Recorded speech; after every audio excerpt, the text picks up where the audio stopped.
আসসালামু আলাইকুম ভিউয়ার্স, আশা করছি সবাই ভালো আছেন। তো শুক্রবার আজকে মার বাসায় দাওয়াত খেয়েছি, অনেকদিন ধরে যাওয়া হয় না।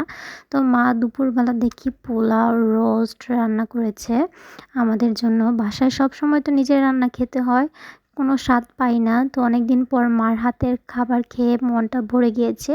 সাথে করেছে ব্রয়লার মুরগি, আলু দিয়ে রান্না করেছে। আর গরুর মাংসও রান্না করেছে আলু দিয়ে, পাতলা ঝোল করেছে। এটাই ছিল শুক্রবার দিন। মার বাসায় ২ দিন ছিলাম। আর শনিবার দিন রান্না করেছে ভাত, সাদা ভাত। শ্বশুরবাড়ি অনেকদিন থাকাকালীন সময়ে দেখা গিয়েছে যে মনটা ভারী হয়ে গিয়েছে, মাথাটাও গরমে ভার হয়ে গিয়েছে।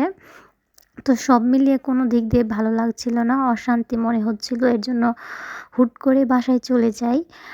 আর দেখা গিয়েছে যে শ্বশুরবাড়ি যতই কাজ করি না কেন তাদের মন পাওয়া যায় না। যতই গুছিয়ে চলি না কেন তাদের মনে ধরে না, ভালো লাগে না। এটা করো, সেটা করো। তাদের মন মতো যতদিন চলতে পারবো ততদিনই তাদের মন গুছিয়ে চলতে পারবো, তাদের কাছে ভালো থাকবো। আর নিজে একটু কিছু করলেই দেখা যায় যে তাদের কথা, অনেক কটু কথা শুনতে হয়।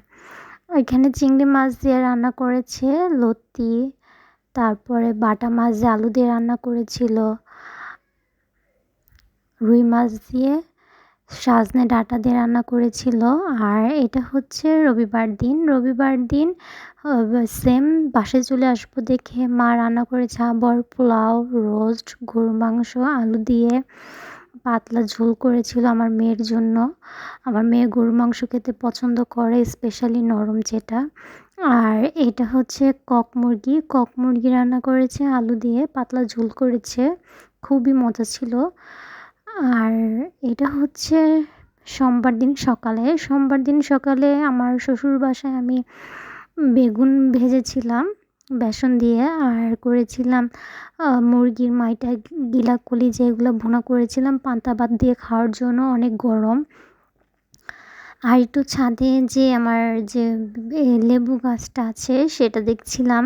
আর এত সুন্দর এত লেবু ধরেছে মাশাআল্লাহ, অনেক লেবু এসেছে এবার। গরমে খুবই তৃপ্তি সহকারে খাওয়ার মতো। আর এই গাছের লেবুর শরবত এত মজা বলার বাহিরে। সাথে কিছু কারকোল গাছে কারকোল ধরেছে।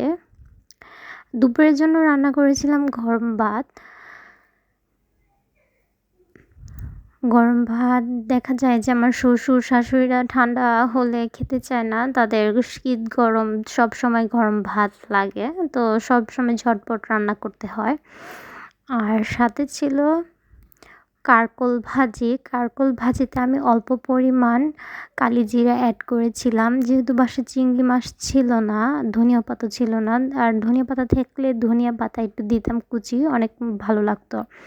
আর এটা হচ্ছে কচু ভালো করে সিদ্ধ করে নিয়ে তারপরে কড়াইতে পেঁয়াজ, কাঁচামরিচ, কালিজিরা দিয়ে অল্প পরিমাণ আদা রসুন বাটা দিয়ে, জিরা বাটা দিয়ে নিয়ে একটা তেজপাতা সুন্দর করে কষিয়ে হলুদ মরিচ লবণ দিয়ে কচুটা দিয়ে দিয়েছি, একটা ডিম দিয়েছি সাথে, খুবই ভালো হয়েছে। আর সাথে করেছিলাম রুই মাছের আলু দিয়ে পাতলা ঝোল।